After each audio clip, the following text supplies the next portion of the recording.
Salve, salve, gente boa, tudo bem? Seja bem-vindo, muito bem-vindo ao canal. Nesse vídeo nós vamos falar a respeito do seguinte, querido: o Armagedon e a consumação do juízo. Vem comigo até o final, sai daí não.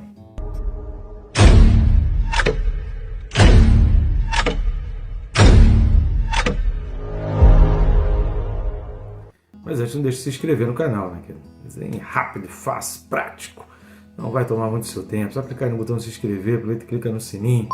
E não esquece de marcar a opção todas, para você ser notificado a cada vídeo novo e não perder nada. É muito importante a gente pegar toda a sequência para ter um completo entendimento daquilo que a Escritura vem dizendo.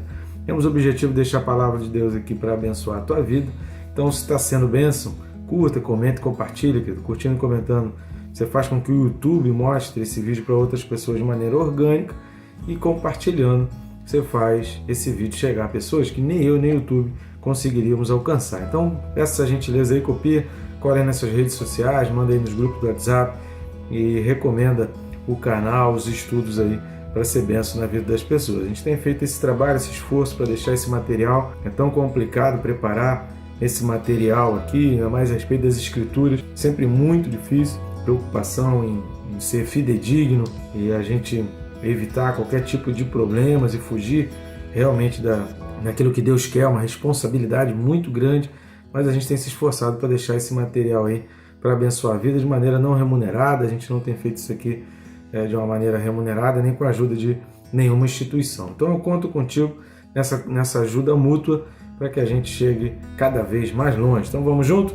O texto desse vídeo, Apocalipse 16, os versículos são 16 e 17. Apocalipse 16, versículos 16 e 17, diz assim: Então os ajuntaram no lugar que em hebraico se chama Armagedon. Então derramou o sétimo anjo a sua taça pelo ar, e saiu grande voz do santuário, do lado do trono, dizendo: Feito está. Amém, né, querido? Glória a Deus pela palavra. E aqui a gente tem alguns pontos importantes que a gente vai ver rapidamente aí, 5 pontos importantes a respeito desse texto. Então vamos lá comentando desse texto. A gente está entrando aqui no sétimo flagelo. Lembrando, se você não percebeu aí, o versículo 15 é um versículo que está entre parênteses, né? A gente já vai comentar sobre isso. E aqui a gente está dando início ao sétimo flagelo. No próximo vídeo nós vamos detalhar mais a questão do sétimo flagelo. Mas é importante dar essa separada nesses dois versículos, dentro dessa questão do sétimo flagelo, para a gente exatamente entender aquilo que veio antes e aquilo que vem depois, já que os versículos 15, 16 e 17, eles são exatamente esse entrelaçar, né? Como se fosse esse canal, esse túnel que liga esses dois momentos, do que veio antes no sexto flagelo e das consequências propriamente ditas da prática do sétimo flagelo. Então a primeira coisa que a gente vai observar aqui nesses textos, querido, é a questão do Armagedon. Armagedon, afinal de contas, é um lugar físico, é um lugar que realmente existe, ou é um lugar espiritual, é um lugar no sentido espiritual? A palavra usada aqui por João, Armagedon, esse Har, na realidade, é uma palavra hebraica. Então, João está dizendo aqui que é um lugar que em hebraico se chama Armagedon. O Ar é hebraico, mas Magedon, também conhecido, que no grego é Megido, né? Então no hebraico é o mesmo lugar, Megido e Magedon. Armagedon seria, Ar em hebraico é montanha, e seria a montanha de Megido. Só que Megido era uma cidade que era uma cidade de muita importância, foi o local de muitas batalhas, mas não seria assim o local considerado como uma montanha, visto que o lugar mais alto ali de Israel, que é o Monte Hermon, em Megido não seria o lugar mais alto que Hermon, e muito menos que desse olhos aí, conforme a própria descrição do livro do Apocalipse aí nos versículos seguintes, para dar essa noção de que realmente ali aquele lugar daria vistas para a montanha, para os mares, né? Então esse lugar, Megido, né, era um lugar de muita importância e que ficava ali numa rota de comércio importante ali do Egito. Foi um local de muitas batalhas na região da Mesopotâmia, na região, na época ali do Crescente Fértil, né? Uma região ali dentro do Crescente Fértil. Então Megido ali era o coração e local de muitas batalhas importantes ao longo da história da humanidade. É por isso que muitos autores vão indicar o Armagedon mais num sentido espiritual, de estar acima de todas as coisas e de ser uma batalha que foi mais no campo espiritual. Porque a gente vai ver exatamente algumas características aí no próximo ponto, né? Que a gente vai ver algumas características importantes dessa batalha. Então, esse lugar é físico ou espiritual? Não temos certeza, e a gente não pode ter uma certeza, uma precisão. A gente pode fazer algumas conjunturas, imaginar que seja alguns lugares, pode até que seja realmente o Monte Hermon, que é o monte mais alto ali em Israel, pode ser que se refira, que seja uma palavra utilizada aí para se referir ao local físico conhecido como Hermon, por ser realmente a montanha, o local mais alto, o ponto mais alto, ou pode ser simplesmente uma caracterização de algo que é espiritual, de um local que é espiritual. Então, João ele vai usar essa palavra para descrever ali essas 7 colinas, indicando que o próprio sentido de Babilônia, ou aquilo que a gente vai ver no capítulo 17, fala muito mais a respeito de um sistema do que de um lugar propriamente dito.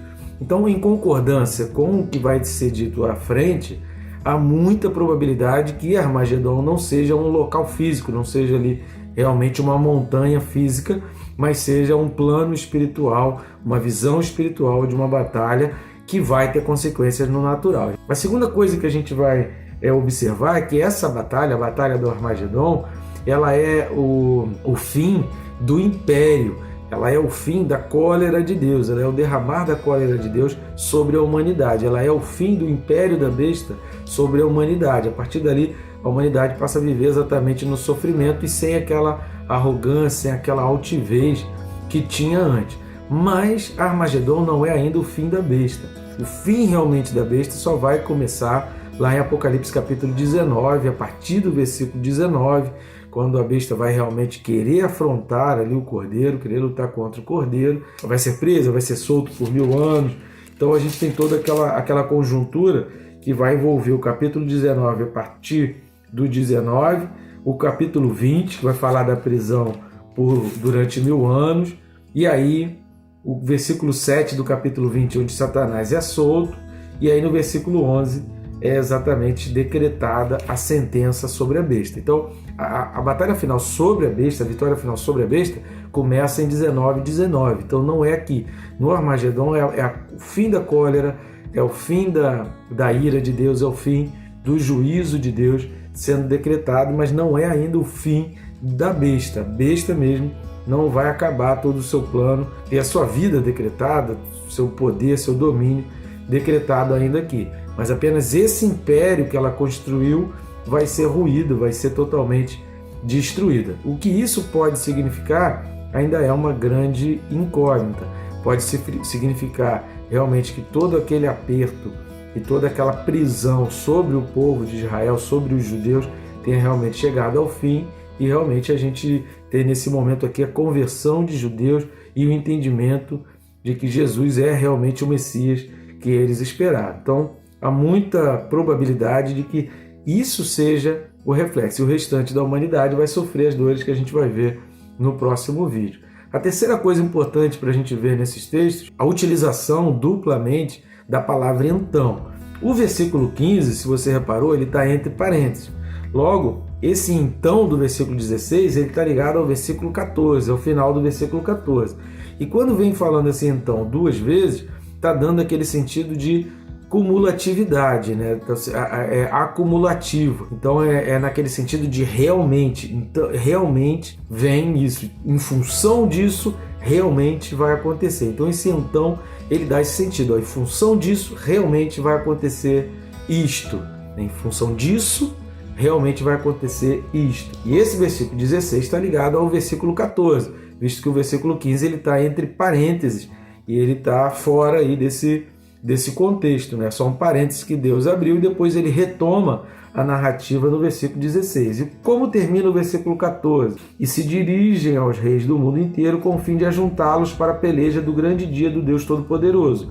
Então, e aí a gente entra no versículo 16, os ajuntaram no lugar que em hebraico se chama Armagedon. Ou seja, ao se ajuntar para a peleja, se juntaram no lugar que se chama em hebraico Armagedon. Então essa palavra então aqui duplamente tem sentido de cumulatividade e de realidade. E aí no versículo 17 novamente vem o então, ou seja, naquela batalha derramou Deus a sua taça, ou seja, quando todos estavam preparados para ter a sua vitória, quando toda a população da terra, cheio de ódio de Cristo, blasfemando contra Deus, sem se arrepender dos seus maus caminhos, imaginam que o Armagedon vai ser esse momento onde eles imaginam agora será a nossa vitória final sobre tudo que Deus construiu, sobre todo o alicerce que Deus construiu. Como tem um poema de Karl Marx exatamente falando sobre isso, né? O ódio dele com relação a Deus, e ele tem um poema onde ele escreve que um dia toda a plataforma,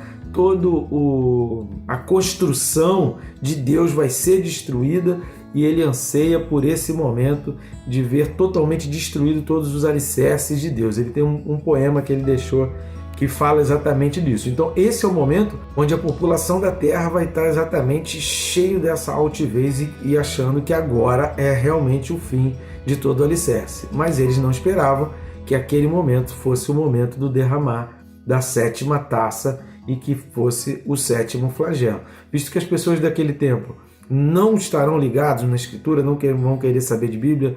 Hoje já tem muita gente que não quer saber de Bíblia, que tem dificuldade para ler, que não quer saber ler a Bíblia, que não quer estudar a Bíblia. As pessoas hoje já estão com essa dificuldade. Imagina depois que a igreja foi embora, não tiver mais igreja aqui, não tiver mais o Espírito Santo. A quarta coisa que a gente vai observar aqui nesse derramado flagelo, eu não sei se você já parou, assiste os vídeos anteriores, mas vamos analisar os 7 flagelos. O primeiro flagelo, a taça de Deus foi derramada sobre a terra. O segundo flagelo, derramado sobre o mar. O terceiro flagelo, derramado sobre os rios e fontes de águas. O quarto flagelo, derramado sobre o sol. O quinto flagelo, derramado sobre o trono da besta. O sexto flagelo, a seca do rio Eufrates, preparando para a batalha. E o 7º flagelo, derramando sobre o ar. Então você vai ver nos 7 flagelos, nas 7 taças, além de uma construção progressiva, do preparar de Deus, é como se Deus estivesse preparando uma ratoeira. É interessante, a pastora Eunice Milhomes, ela tem uma expressão que eu acho fantástica, né? Eu acho ela muito engraçada, que ela fala assim como nós, quando queremos pegar o rato, nós preparamos uma ratoeira, Deus ele prepara as suas sataneiras. O que seria a sataneira? A armadilha para pegar Satanás. Então o que a gente vai vendo é que todos os flagelos vão conduzindo para poder aprisionar toda a população e todo o reino espiritual para o Armagedon. Vão empurrando para o Armagedon. É como se tudo fosse uma armadilha, e você vai ver nos 6 flagelos, exatamente assim como as pragas no Egito, atingindo todos os alicerces espirituais e físicos, todas as bases, todos os elementos. A gente vai ver a fonte de toda a população da época, seja dos elementos da natureza física, seja dos elementos da natureza espiritual. Deus ele cercou e ele vai atingindo progressivamente. Se você observar, não resta mais nada aqui. Tirando esses elementos, não sobra mais nada. Tudo de que o ser humano depende e vai depender na época no sentido físico, terra, mar, fontes de águas, os rios, e o sol, o céu ali, né, envolvido pelo sol, assim como o espiritual. E quando fala que derrama sobre o trono, a dependência da humanidade naquela época vai ser tão grande em cima do trono de Satanás, que atingir o trono de Satanás vai resvalar e vai trazer consequências sobre a humanidade. Então o quarto ponto que a gente vai ver aqui é que todos os elementos dos flagelos são umas sataneiras. Deus preparando o momento onde depois dos 6 flagelos já agora é o fim, agora é a nossa vitória. Deus vem então com o 7º flagelo, que a gente vai falar no próximo vídeo, que é exatamente derramar sobre o ar. E o quinto ponto que a gente vai ver é o final do versículo 17, quando fala que está feito, lembra muito João 19:30, quando Jesus fala está consumado. Mas qual a diferença do está consumado em João 19:30 para o está feito aqui de Apocalipse 16:17? O que difere? O que difere é a tônica de todo o livro do Apocalipse, que a gente vem falando praticamente em todos os vídeos aqui do estudo do Apocalipse, a gente vem falando isso. antes do juízo vem a salvação. Então o primeiro está consumado da Bíblia está falando da salvação. Olha, o mundo estava num sofrimento, mas agora tem uma alternativa, agora tem uma opção, agora tem uma saída. Os sacerdotes eram pecadores, os sacerdotes se desviaram, os sacerdotes não tiveram vez, os sacerdotes não cumpriram a sua função, agora o véu se rasgou, agora você tem livre acesso a Deus, a salvação agora está ao teu alcance. Está num simples dobrar de joelho, você já não depende mais de ninguém, você já não cria tua dependência em ninguém. Se o mundo é imperfeito, Deus é perfeito. Se no mundo você não consegue encontrar o amor pleno, em Deus você consegue encontrar. Então foi destituído todas as barreiras, tudo aquilo que impedia, decepções, frustrações com o ser humano, hipocrisia humana, acabou. Agora não tem mais nada porque você tem livre acesso a Deus. Então o primeiro está consumado, está indicando uma porta aberta e uma porta de salvação. E o segundo está consumado, aqui de Apocalipse 16, versículo 17, está falando de o fim, ou seja, do juízo. O primeiro está consumado é a salvação e o segundo está consumado é do juízo. Por quê? Porque a salvação já foi, os salvos já foram embora. Aqueles que foram salvos já não estão mais. Então agora é o fim do juízo. Todos aqueles que atormentaram, perseguiram, todos aqueles que martirizaram, que odiaram os que eram de Deus, agora está consumado e o juízo vem pleno. Por isso que a gente tem sempre dito, né? Para os que estão em Deus, querido, a palavra do Apocalipse é conforto, paz, segurança e alegria.